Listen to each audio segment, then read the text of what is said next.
Baru-baru ini, Malaysia dipalit semula dengan peningkatan kes COVID-19.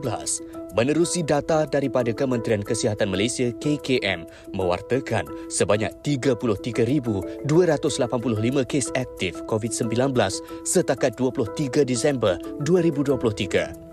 Menerusi kenyataan media Menteri Kesihatan, Datuk Seri Dr. Zulkifli Ahmad, peningkatan kes baharu COVID-19 bukan gambaran situasi cemas memandangkan penggunaan fasiliti kesihatan termasuk kemasukan ke unit rawatan rapi ICU masih terkawal. Bagi mengelakkan daripada terkena jangkitan, rakyat Malaysia perlu mengambil sikap untuk terus mematuhi prosedur operasi standard SOP. Lensa MHI sempat menuju ke beberapa kawasan tumpuan umum bagi meninjau pengendalian SOP di sekitar Lembah Kelang. Di hentian bas, walaupun ada kawasan terbuka dan tertutup, ada yang mengenakan pelitup muka dan ada juga yang kurang mengambil berat. Pematuhan jarak fizikal juga hanya dilihat di kawasan tertutup. Setelah keluar, duduk bersebelahan pun tidak jadi masalah. Musim cuti sekolah pula dipenuhi dengan kenduri kendara, namun tidaklah menjadi kewajipan untuk mengaplikasi SOP COVID-19 kerana berada di kawasan terbuka atau di luar bangunan. Begitu juga dengan tempat beriadah. Bagi stesen transit aliran masa MRT pula, ramai yang memakai pelitup muka, mengutamakan keselamatan diri dan juga mengurangkan risiko menjangkiti dan dijangkiti COVID-19.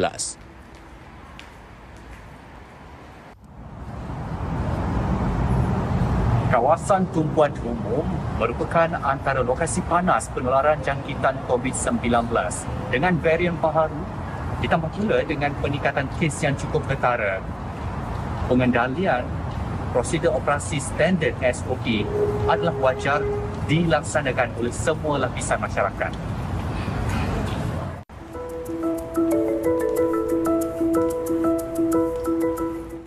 Tinjauan wartawan kita Asri di tempat awam ya. Dan pastinya lama kita dengar perkataan prosedur operasi standard SOP. Dan itu yang perlu kita titik beratkan sebenarnya.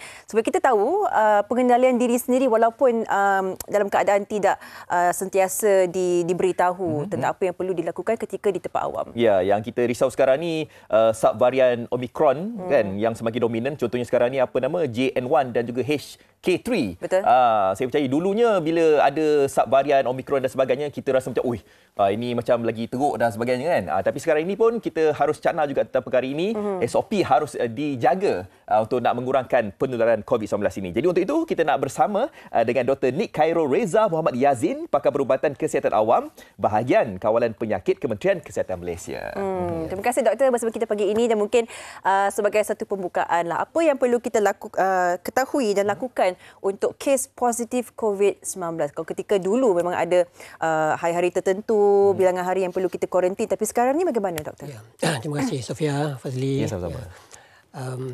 Untuk kes yang positif ni, sebelum kita tahu kita ni positif atau tidak, sudah tentu kita melakukan ujian RT-PCR antigen untuk kendiri lah. Pada masa ini memang ramai yang menggunakan RT-PCR antigen kendiri. Jadi sebelum melaksanakan ujian ni sudah pasti ada sesuatu yang menyebabkan mereka menggunakan ujian itu. Contohnya ada gejala. So gejala seperti mana? Seperti demam, batuk, sesama atau sakit tekak. Dan selepas ujian itu menunjukkan keputusan positif, individu ini perlu melaporkan di dalam MySejahtera dan perlu melaksanakan kuarantin kendiri. Dan apabila melaporkan keputusan dalam MySejahtera, MySejahtera akan mengeluarkan satu yang dipanggil perintah pemerhatian dan juga perintah pengawasan dan pemerhatian di rumah ataupun Home Surveillance Order, HSO, di mana ianya akan menetapkan tempoh kuarantin selama 5 hari bermula daripada gejala. Dan selepas itu, sehingga hari yang ke-10, individu yang positif ini perlu mengamalkan langkah-langkah pencegahan lah untuk menghindar daripada jangkitan kepada orang lain, seperti selalu memakai topeng muka bila keluar, dan jika tiada keperluan untuk keluar tak perlu keluar lah. Sentiasa amalkan kebersihan tangan, cuci tangan dengan sabun dan air, dan juga hand sanitizer. dan waspadalah jika ada bertemu dengan mereka-mereka yang golongan berisiko tinggi supaya tidak menjangkiti mereka. Jangkitilah kan. Apa yang kita risaukan golongan komorbid ni lah kan. Golongan yang berisiko ini. Jadi kalau tadi tu mereka yang ada simptom, mereka memang haruslah duduk dekat rumah 5 hari kuarantin kan. Sekiranya positif. Sekiranya positif lah kan. Okey, yang mana yang kena COVID tu kan, mungkin kawan saya tu kena COVID, saya kontak rapat. Jadi saya ni nak kena buat macam mana? Adakah saya ni harus dikuarantin juga ke? Ataupun bagaimana? Contoh kalau ada kes kontak rapat ni. Okey. So sekiranya seorang itu merupakan kontak rapat pada kes positif tadi. Kita boleh kategorikan kontak rapat ini kepada dua lah. Satu, kontak rapat yang mempunyai gejala ataupun menunjukkan simptom seperti tadilah batuk, demam, sesemua, sakit tekak. Ataupun kontak yang tidak mempunyai sebarang gejala. So bagi yang bergejala, kita perlu, sebagaimana kes positif tadilah, perlu bila gejala perlu menjalani ujian kendiri RT antigen dan perlu isolate ataupun kuarantin diri sendiri. Apabila keputusan ujian itu adalah positif, maka langkah-langkah sebagaimana kes positif sebelum ini yang saya maklumkan tadi perlu diambil. Tetapi sekiranya negatif, ulangan RT antigen pada hari ketiga perlu dilakukan sekali lagi lah. Dan sekiranya masih lagi negatif dan juga gejala semakin bertambah baik, maka untuk sepanjang 5 hari daripada pendedahan itu boleh melaksanakan aktiviti-aktiviti di luar. Cumanya kena mengamalkan amalan pencegahan tadilah, supaya sekiranya berlaku kemungkinan ada berlaku jangkitan dapat dikurangkan lagi. Doktor, antara yang hangat diperkatakan oleh para netizen adalah dos penggalak. Kita sedia maklum ada yang mendapatkan 3 dos secara keseluruhannya, dan mungkin ini antara yang menjadi titik penentu adakah kita memerlukan dos penggalak, dan kalau perlu siapa yang orang kata memerlukan dos ini berbanding dengan mereka yang mungkin lebih muda dan sebagainya, yang mempunyai imuniti lebih tinggi. So bila kita bercakap berkenaan dengan vaksin COVID-19. So kita ada dos primer dan kita ada dos penggalak. Dos primer adalah kepada mereka yang belum pernah mendapat vaksinasi COVID-19 lah. Manakala bagi dos penggalak, mereka yang pernah menerima dos primer. Dos primer ni adalah dos pertama, dos kedua. Kalau pagi dengan Sofia ingatlah sebelum ni kan, kita ada dos pertama, dos kedua. Lepas tu kita ada penggalak pertama, dos penggalak pertama dan dos penggalak kedua lah. Jadi pada masa ni apa yang kita titik beratkan adalah kepada mereka yang bergolongan terdiri pada golongan yang berisiko. So yang pertamanya adalah mereka yang warga emas, mereka yang punya komorbid macam Fazli cakap tadi, komorbid seperti darah tinggi, kencing manis, sakit buah pinggang kan, dan juga obesiti. Dan juga mereka yang mempunyai tahap imuniti badan yang rendah ataupun dipanggil immunocompromised. Contoh mereka yang sedang menerima rawatan kemoterapi untuk penyakit kanser, ataupun mereka yang mempunyai masalah autoimun. Dan ketiga-ketiga golongan ni pada masa ni digalakkan untuk menerima dos penggalak COVID-19. Okey. Ada juga yang mengatakan bahawa ialah benda ni kan option kan, terpulanglah kepada diri sendiri sama ada mereka ni nak ambil dos penggalak dan sebagainya kan. Jadi macam kita sendiri pun dah ada dos penggalak yang pertama. Jadi yang option yang kedua itu harus dibuat, dia kata mereka ni yang berisikolah dan kalau dah ambil dos penggalak ni bukannya bermakna kita tak kena. Dia mengurangkan sikitlah kan sakit dan sebagainya. Okey, kita nak tahu juga mungkin dari segi peningkatan kes sekarang ini yang semakin berleluasa ini, apakah mungkin faktor-faktornya, dan adakah mungkin disebabkan mungkin varian Omicron yang dah makin dah balik ke Malaysia ke, atau bagaimana sekarang ni kes COVID-19 ni? So kalau kita tengok pada masa ni terdapat kenaikan kes pada minggu-minggu bermula pada minggu 49, 50 kan, 51, kita sekarang ni pada minggu yang ke-52. So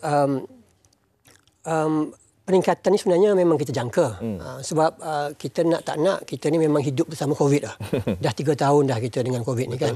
So sememangnya kita perlu bersedia mungkin pada masa hadapan selepas ini akan menurun dan kemudian meningkat balik, itu memang sudah dijangka lah.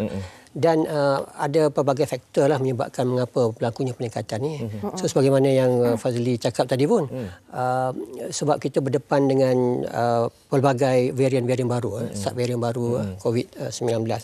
Dan SARS-CoV-2 virus ni dia macam organism lain jugalah. Dia nak ikhtiar bagaimana nak survive dalam sekitaran kan. So dia mengalami mutasi lah. So dia melahirkan subvarian baru yang mungkin berbeza dari segi behavior dia punya ni. Cuma bila ada subvarian baru ni, mengikut data-data kita sebelum ini, bila ada subvarian baru ni dia adalah salah satu punca menyebabkan berlakunya peningkatan kes. Yang keduanya adalah dari segi amalan kita lah, amalan pencegahan ni kan. Macam saya kata tadi lah, dah 3 tahun semua dah penat, letih kan. Jadi kemungkinan amalan kepada pencegahan kendiri itu menjadi kurang. Contoh sekarang ni dah pelbagai majlis-majlis yang melibatkan pertemuan orang ramai, perjumpaan kan. So ini mungkin menjadi salah satu punca kepada peningkatan kes. Dan satu lagi, pada mereka yang pernah dijangkiti sebelum ini ataupun yang kita semua ni yang pernah terima vaksin sebelum ini, pada satu tahap nanti imuniti itu akan menjadi semakin rendah lah, 6 hingga 12 bulan kan. So ini antara punca-punca juga yang boleh menyebabkan peningkatan kes lah pada masa ini. Doktor ada sebutkan tadi disebabkan ada mutasi, menyebabkan adanya subvarian dan sebagainya. Dan kalau kita melihat setakat ini kan, doktor, dengan ada takat hujan yang tinggi, setengah negeri yang ditimpa banjir dan sebagainya, juga musim cuti sekolah. Jadi bagaimana kita boleh mengendalikan supaya kes tidak terlampau melonjak dan kita masih mempunyai satu barrier atau keselamatan di situ supaya angka kita tidak begitu mendadak, doktor? So sebagaimana yang berlaku sebelum ini pun, kita dapati pendekatan yang kita laksanakan sebelum ini berjaya untuk menurunkan kes. Pertamanya adalah tentang langkah-langkah penjagaan kendiri. So saya tak pasti sama ada masih di kalangan kita ni masih ingat lagi tentang 3W. Kalau ditimpa kawasan tu ada banjir, doktor, macam mana kita nak kawal kendiri? So kalau sekiranya ada banjir, sudah tentu mereka akan dipindahkanlah ke pusat-pusat pemindahan sementara, PPS kan. So yang dalam keadaan yang sebegitu, yang serba kekurangan lah kan. Kalau di klinik kita ataupun di tempat-tempat lain mungkin kita ada kemudahan untuk menempatkan mereka yang bekerja dan sebagainya. Tapi di PPS kita dah tetapkan, KKM Kementerian Kesihatan telah pun menetapkan SOP dia, di mana mereka yang bergejala akan diperiksa lah. Kita ada pasukan kita KKM di pusat-pusat pemindahan sementara ni. Dan mereka yang gejala ni diasingkan daripada golongan daripada mereka-mereka yang biasalah, yang sihat kan. Di situ ujian akan dilaksanakan dan sekiranya memerlukan rawatan akan diberi rawatan yang selanjutnya di PPS. Baik, yang terakhir sekali mungkin Dr. boleh kongsikan apa mungkin antara inisiatif dan juga usaha yang diberikan daripada pihak KKM untuk nak membendung penularan kes ini dan saranan kepada mereka yang menyaksikan sekarang ini. Silakan Dr. KKM telah menetapkan 5 strategi lah untuk membendung penularan kes COVID yang meningkat pada masa ini. 5 strategi itu pertamanya adalah tentang pengesanan kes COVID dan juga pengesanan subvarian baru lah. So KKM ada mengamalkan menggunakan satu sistem yang dipanggil heightened alert system, di mana dalam sistem ini dia menggunakan 3 pendekatan dan juga 3 indikator lah. So 3 pendekatan ini adalah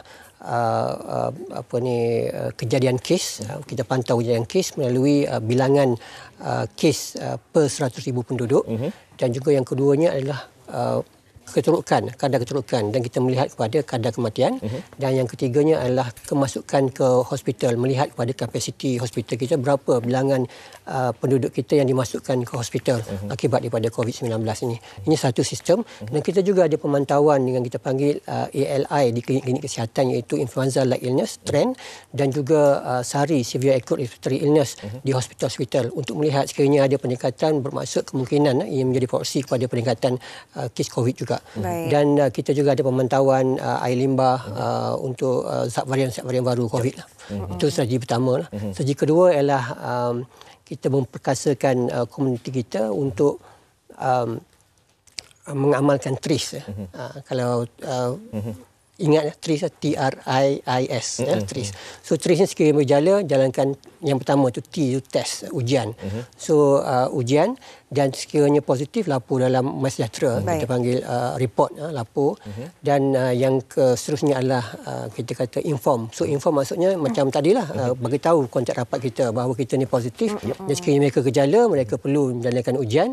Dan pantaulah, sekiranya tak gejala, pantau dulu. Ada gejala ke tidak lepas ini. Dan seterusnya, ada I sebelum itu adalah isolate dulu, kuarantin dulu, inform, dan lepas itu seek rawatan lah. Mendapatkan rawatan sekiranya semakin gejala semakin teruk ataupun golongan berisiko, gejala ringan pun mendapatkan rawatan. Perkara-perkara yang kita semua sedia maklum. Dan kita kena mempraktikkan, ini adalah satu bentuk tanggungjawab kita supaya kita boleh menjaga sama sendiri. Kita jaga kita. Betul. Saya percaya anda semua dah tahu dah tentang COVID-19 ni.